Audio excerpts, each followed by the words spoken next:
July 22nd, 2016. Hi folks. Have you at one time or another considered the belief or the feeling that a tribulation is approaching, one that will bring great upheaval to the earth? It may be in the form of social unrest, economic collapse, political turmoil, or even geological instability. Any of these forms of tribulation can be devastating in their own right, but together they can be catastrophic to the world and to its inhabitants, namely each of us. In my previous video, Nibiru, Planet X system, and its impact on our solar system, I explained how the three outer planets of our solar system, Uranus, Neptune, and Pluto, were ultimately discovered by observing the gravitational deviations of the next closest planet to the Sun. So in the simplest terms, the existence of an unknown planet more remote than the outermost planet in our system was located by observing the gravitational motions of the furthest known planet, which would indicate that at least one more planet existed beyond the furthest known one, since its unusual gravitational effects have been observed. I suppose you could explain the deviations as sort of a domino effect. The orbital deviations of Saturn were affected by Uranus, which took 150 years to discover. Then when Uranus was observed, it took decades to learn that Neptune existed beyond its orbit. When Pluto was discovered in 1930, astronomers concluded that a much larger body was beyond it due to Pluto's unusual orbital pattern. And so the scientific evidence of the orbital deviations of the outer planets is conclusive. This is actually how the term Planet X came to be, in describing a mysterious yet undiscovered entity lying at the outer edges of our solar system.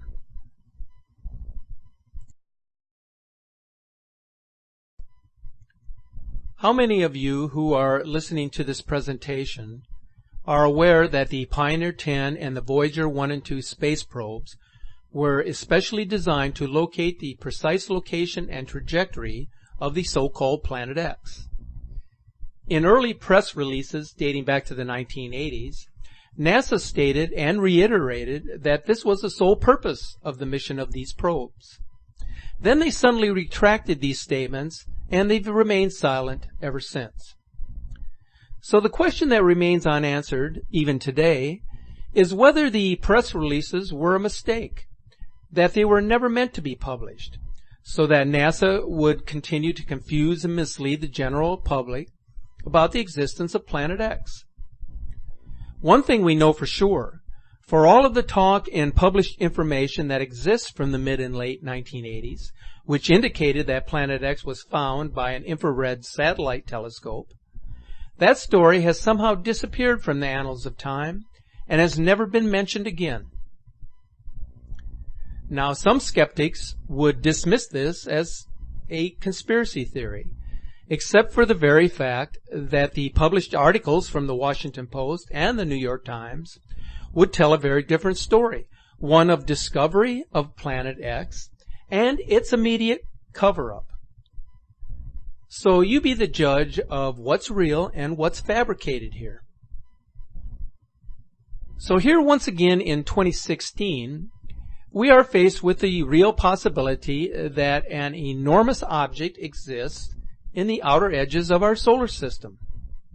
At least that is what we are now being told by two highly acclaimed individuals, an astronomer and a planetary scientist from Caltech University. But now we are calling it Planet 9 instead of the 10th planet because Pluto isn't considered a planet anymore, which has many of us scratching our heads about all of the confusion by the scientific community about what is or isn't out there. More importantly, why are other leading astronomers in the field of astrophysics reluctant to confirm the discovery by these two scientists from Caltech University? When one considers the implications of such a massive planetary complex in our solar system, is it any wonder they are remaining silent? How do you explain to the general public that a planet 4 to 6 times the size of Jupiter is in our neighborhood and does not orbit the sun in the same manner that the planets of our solar system do? So let's clarify so that you may better understand the specifics of what I am referring to. All the planets of our solar system move in a counterclockwise direction around the sun. However, the Planet X system is believed to be moving in a highly elliptical orbit, or what is referred to as an oval-shaped orbit, similar to the movement of a celestial body such as a comet, which would bring the entity much closer to the Earth, which is exactly what Carlos Muñoz Ferrara, who is considered one of the most brilliant astronomers of our time, was warning the world about decades ago.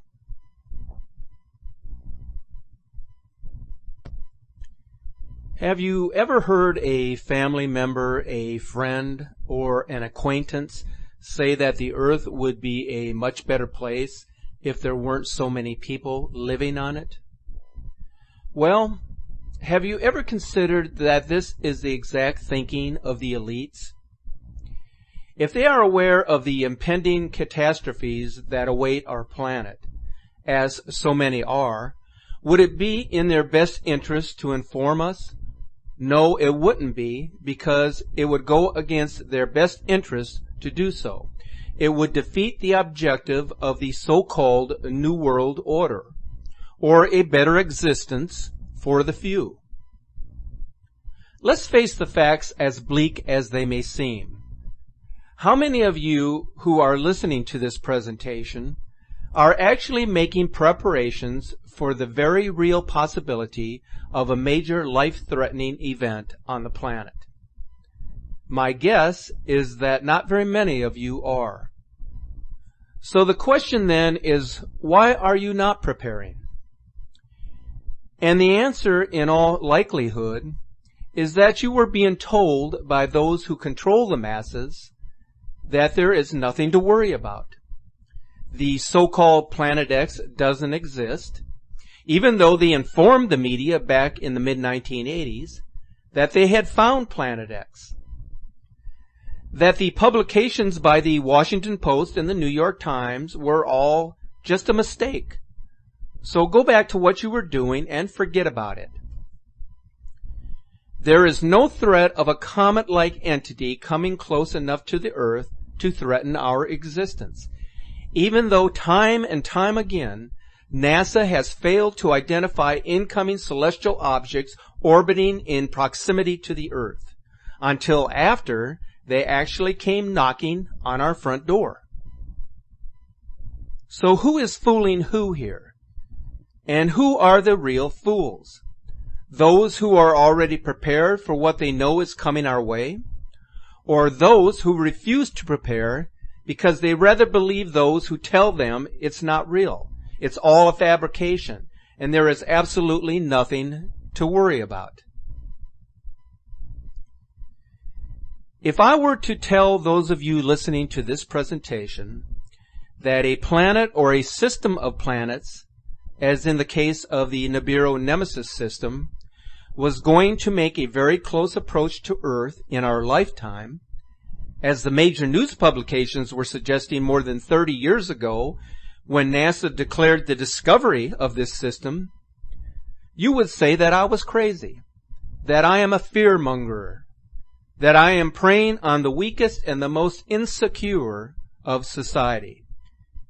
I know that is the case, because that is what some of you tell me in the channel comments that you submit. The most common response from many of you is that I don't see a thing in the sky other than the sun and the planets of our solar system, and therefore, because I cannot see a Planet X, then from my viewpoint, it does not exist. That may sound like a perfectly reasonable determination if your eyes are wide shut. But what if I told you that your reasoning is based primarily on something that cannot be seen, but still is there? What if I told you that the object in question is dark and emits no light, or very little light, or very little temperature output, requiring specialized telescopes which only the government has in their possession in order to observe it? What if I told you that amateur and other traditional astronomers would not be able to observe its approach until it was almost upon us, because this system has the unique ability to obscure its observations by most of us? Did you know that the Pope referred to the world's most advanced infrared telescope as Lucifer? Yes, this is true. And the reason he referred to the telescope as Lucifer was because it was especially designed to track Planet X, whose nickname is Lucifer, the daytime star, as it will eventually appear as a second sun in the daytime sky, or as it was nicknamed by the Chinese as the dragon, because of its red color and the wings of a serpent on each side. Malachi Martin, the Jesuit priest, who was an eminent theologian and Rhodes Scholar, who was a close associate to Pope John the 23rd, admitted just prior to his death in 1999 that the Vatican hierarchy is well aware of what is approaching the Earth, that the sole purpose of the Vatican telescope is to observe its approach, so that the Vatican may prepare for its passage, as indicated in Father Martin's own words. The Vatican has a very, very great deal of power. That's right. We've talked about it. They have, whether they admit it or not, a great deal of political power all around the world. Mm-hmm. One of the things that they did fairly recently was they muscled, and I do intend to use that word, Sure. They muscled their way onto a mountain in Arizona, Mount Graham, Mm-hmm. and they built an observatory on Mount Graham Mm-hmm. in connection with an Arizona university. Yes. However, the Vatican has the larger part of the control of this observatory, Yes. looking at deep space things. That's right. Now, why would they have done that, Father? Because the mentality amongst those who, at the higher levels, the highest levels of Vatican administration and Vatican geopolitics, know that now knowledge of what's going on in space and what's approaching us could be of great import in the next 5 years, 10 years. Carefully and well-chosen words, Father. Thank you. When it comes to speaking of the end times, we often are confronted with conflicting viewpoints. On one hand, we have those in the scientific community who acknowledge that something exists out there, but refuse to accept a biblical or a prophetic fulfillment of reasoning with respect to the times. And then there are those who are devoutly religious, but deny the scientific evidence that a planetary body may have played a significant role in past geological events or future fulfillment of prophecy. So when it comes to satisfying the beliefs and logic of various fractions of society, we are left dealing with a stalemate. But there is one thing that the scientists and the scriptural scholars are in agreement on, that a large celestial object is coming our way, which in turn is causing asteroids and comets to be thrown out of their normal orbits. These events would usher in the beginning of the Great Tribulation spoken of by scholars and theologians. Its approach would have a great gravitational effect on the Earth, leading to increased seismic and volcanic activity, such as what we are witnessing today. Massive hailstones and sheets of ice would fall from the sky, much as what we are seeing today. increased solar flares, and very peculiar solar activity, such as what we are now seeing take place. All of these events in and of themselves would culminate in an economic collapse and lead to massive food shortages, which would in turn lead to disease and famine, which are happening in many regions of the world today. As these events escalate across the four corners of the earth, the results will be widespread wars and the necessity for martial law. All of these aforementioned calamities were prophesied in the scriptures in the following passages. Is there anyone outside of a few in the scientific or religious community who profess to know the logic and reasoning behind these extreme events, who actually have any concrete answers as to what is causing these sudden and drastic changes to take place on the earth? Think about this for just a second. In the past few years, the climate has become so extreme that millions of people have been forced into migration. We find that especially true in many areas of Africa and the Middle East. Our seasons have become so out of place that birds and animal life are being discovered in parts of the world where they would normally not be seen. The unexplained deaths of millions of land and sea animals in recent years has escalated. Now, I would like to pause here for just a second to point out and acknowledge that some of you want to blame the massive die-off of animal life on the Fukushima nuclear disaster. And although I do agree it has exacerbated the situation, it is not the primary cause of the decline of wildlife, as this was already occurring on a rapid scale prior to that disaster, for reasons that I will detail later on in this video presentation. So, additionally, the Earth's magnetic North Pole has been moving at a rate of 579 feet per day. All the while, the planets in our solar system have seen dramatic changes in their temperature, luminosity, and orbits, as I explained at the beginning of this presentation. The 11-year solar cycle is becoming longer, and the sun's optical spectrum, which was once very yellow in appearance, has become increasingly yellowish-white while emitting abnormal particles. Just recently, it was reported that massive black areas are appearing on the sun. But NASA once again tells the public not to worry. So, are all of these unprecedented solar system events a coincidence? Or is there actually something extraordinary in play that is causing all of these strange events to happen in such a short time frame? We know that Planet X is found in both secular and biblical history. The Sumerians called it Nibiru, the planet of the crossing. The Hopi Indians have referred to it as the Kachina, both the blue and the red star, both of which refer to the same planet Nibiru, which emits a variant intensity and spectrum of light as it makes its approach towards Earth.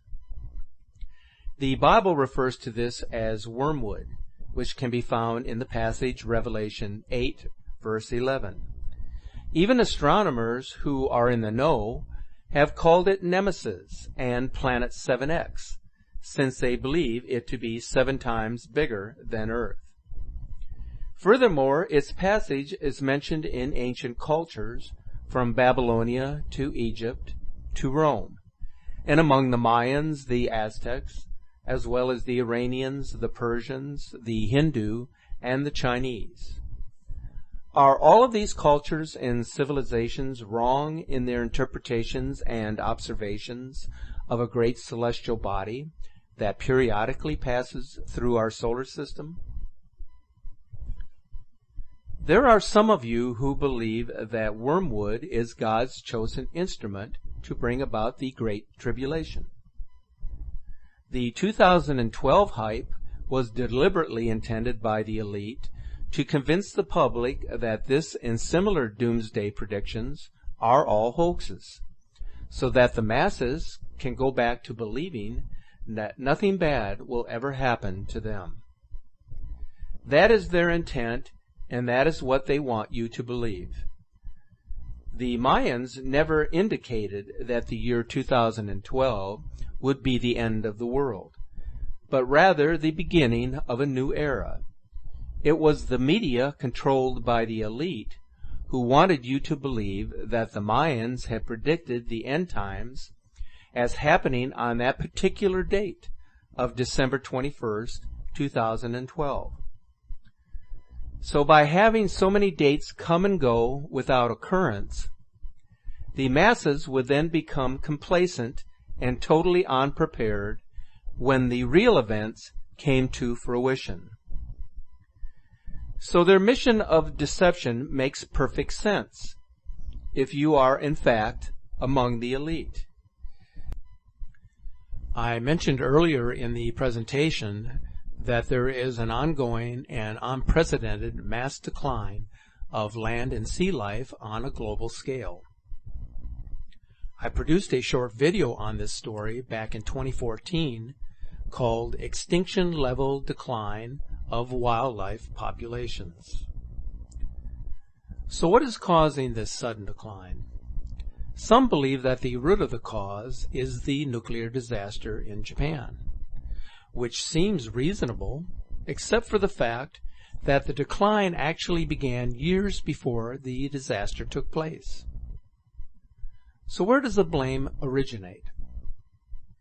One explanation that makes one sit up and pay attention is the fact that underground and underwater methane gas is escaping into the atmosphere and penetrating the oceans due to the significant influx in seismic activity during the past decade. And what could be causing this increase outside of a gravitational influence of a large celestial body on the Earth's core? It is more likely that toxic methane gas is killing both land and sea animals at such a rapid rate, then exacerbated by the radiation poisoning of the Fukushima nuclear catastrophe. This could very well explain what is happening to animal life on Earth. What about events that are happening in the sky these days? Have you considered why so many asteroids and comets are being discovered with little, or in some instances, no advance warning? Is it conceivable that a celestial body has pulled them off of their predicted course and sent them hurtling in a direction that brings them much closer to the Earth? This brings us to the ultimate consideration unfolding as we speak. Could there be a martial law order implemented in the near future? If there was some sort of imminent catastrophe about to happen, then an emergency situation would have to be enacted by Homeland Security in order to keep the public in check for as long as possible. A few years ago, the outgoing Homeland Security Director, Janet Napolitano, said some very frightening words about an upcoming national calamity. As reported by the national media, ABC News, she said the following: "A natural disaster, the likes of which the nation has never seen, is likely on its way." What exactly are we to ascertain from her statement? What type of natural disaster is there that a nation would have never seen? There are only a handful of disasters that would fit that bill, such as a devastating comet or asteroid about to hit the Earth, the eruption of the Yellowstone supervolcano, which would have lasting effects across the globe in the way of extreme temperature changes and ultimate crop failures, or a rogue planet passing nearby that could bring about all of the aforementioned calamities in a single package. Since Napolitano suggested that the disaster would occur in the near future, the most likely probability would be devastation originating from the sky. So what we see here is a top government official indicating just before leaving office that something big is going to happen and that our government may just be preparing for some sort of martial law to take effect.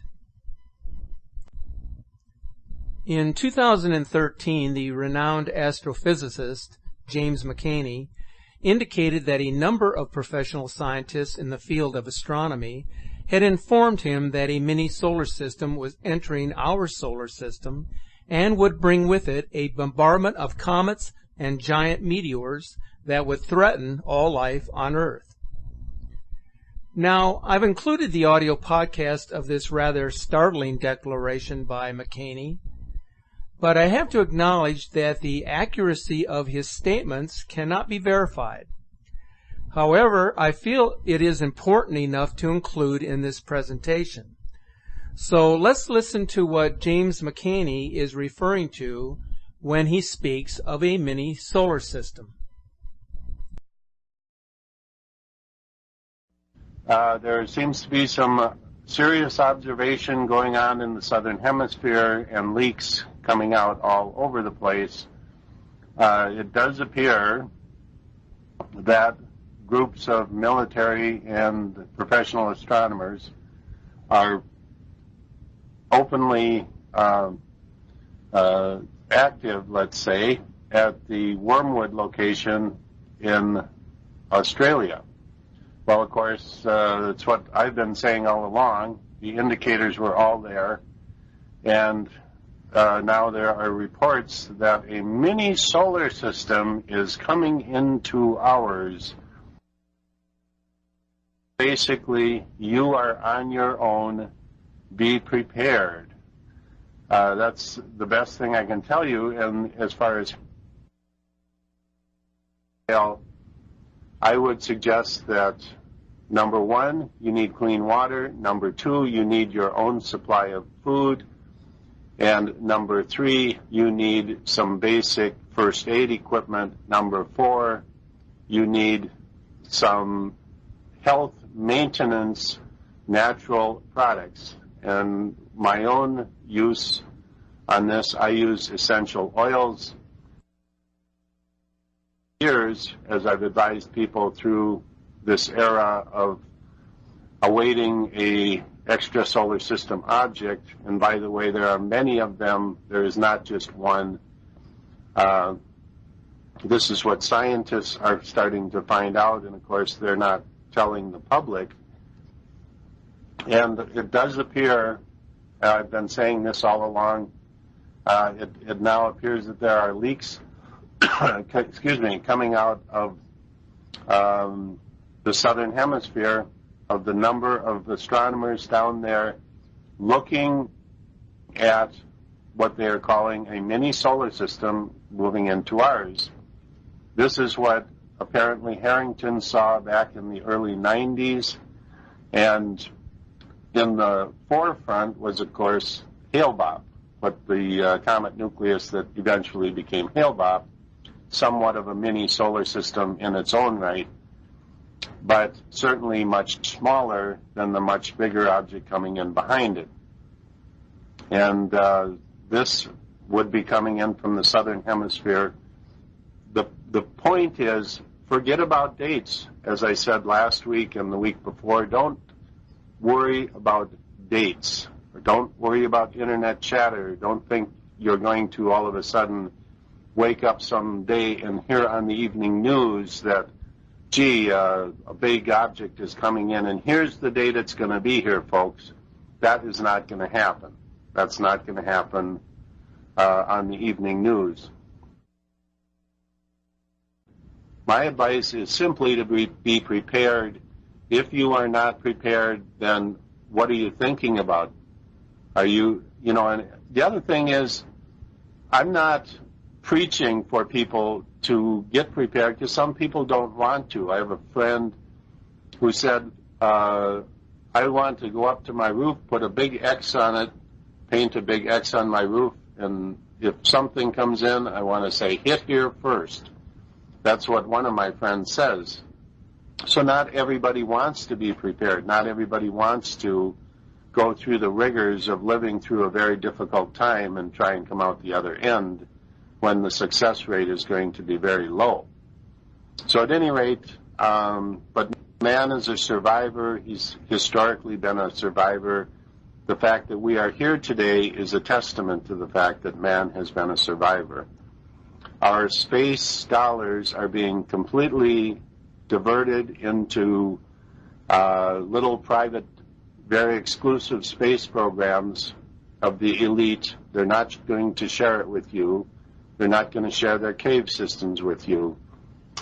The question that comes out of this, and which is imperative right now, understanding that we are in a time of celestial change in the solar system, a time of when upheaval and severe change, not just average change, but severe change with our sun, with our weather, with the local solar environment of Earth and the other planets, is potentially going to change radically. How can the people in power, supposedly, that are in the positions of federal, state, and in many cases local government, how can they possibly even cope with this when there has been absolutely no planning done for the general public? And the crisis that they propose to prevent by not telling the public is actually going to be 100 times worse once the public gets the drift of what's going on. The cities, the destruction and the looting, the complete destruction of our cities is going to happen internally. You wouldn't have to bring an army in here because the cities will self-destruct on their own. People have not been taught a little thing called personal responsibility, how to take care of yourself and your neighbor and make the best out of a bad situation. Everybody has everything handed to them. Everything is easy. You simply go to the mall with your credit card and everything's taken care of. When all of that changes, I call it the 95% rule. 95% of the public is going to wake up one day with nothing. And the real survivors are going to find a way to deal with all of these situations. And it's not going to be, it won't take long, it's not going to be pretty, but when these major events happen, it's going to happen very quickly. One thing we found out from Comet Bradfield is that these objects, of course, NASA sees them coming from a long time out, from a long distance away, but the public is going to have a week or 2 or 3 notice, is my prediction. And that's all, because we don't have the ability to get to the locations to observe what they are observing and not telling us about. It's a very difficult thing. I've personally tried it myself. And really, once again, especially in the time frame we're in right now, the May time frame, in June, these, of course, are the times that Harrington said were the observing times for those southern locations. So isn't it interesting that in the month of May and June, Australia has all of a sudden become extremely active with astronomers and military types hanging around the Project Wormwood facility in Australia. Now, I'm running out of time here, so I just want to recap what we might see as people on Earth. We may see large numbers of comets. We may see other planets capturing comets. We may see new moons evolving around other planets.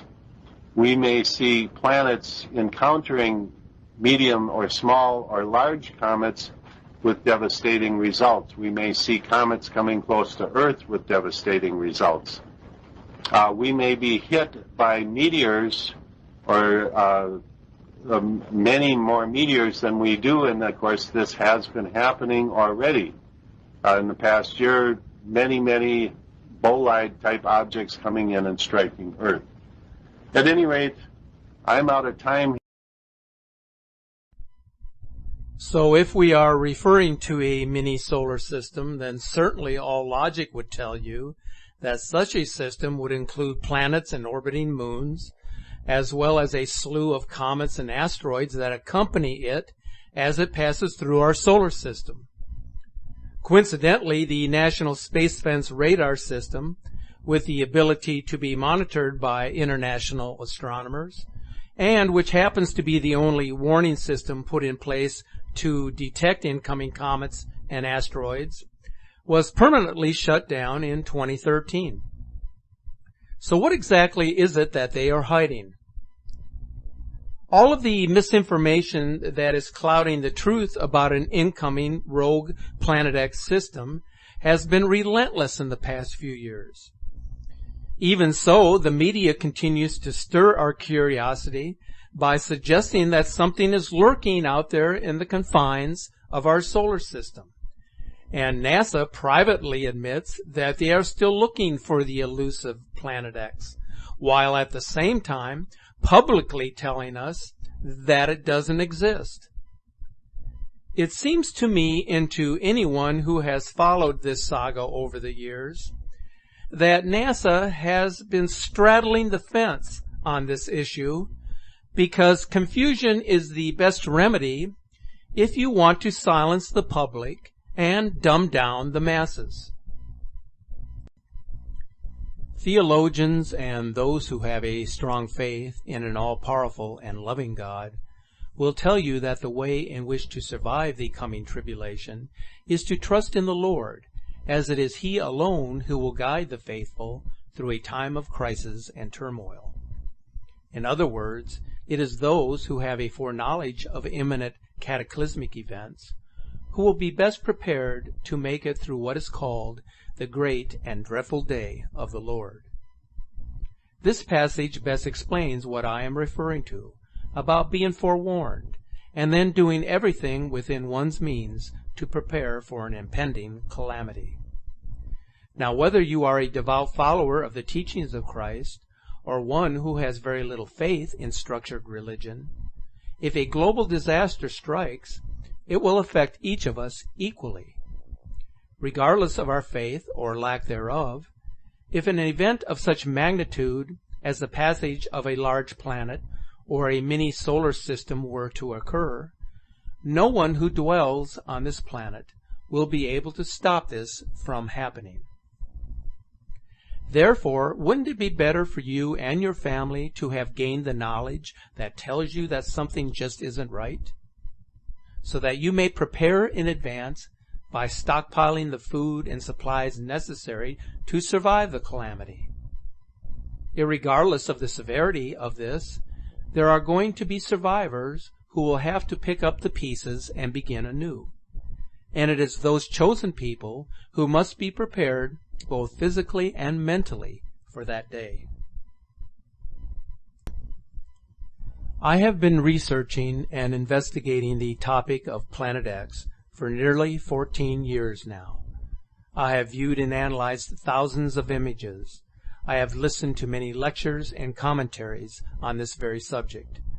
I have interviewed scores of individuals with knowledge and foresight who have all indicated that something dark and sinister is approaching.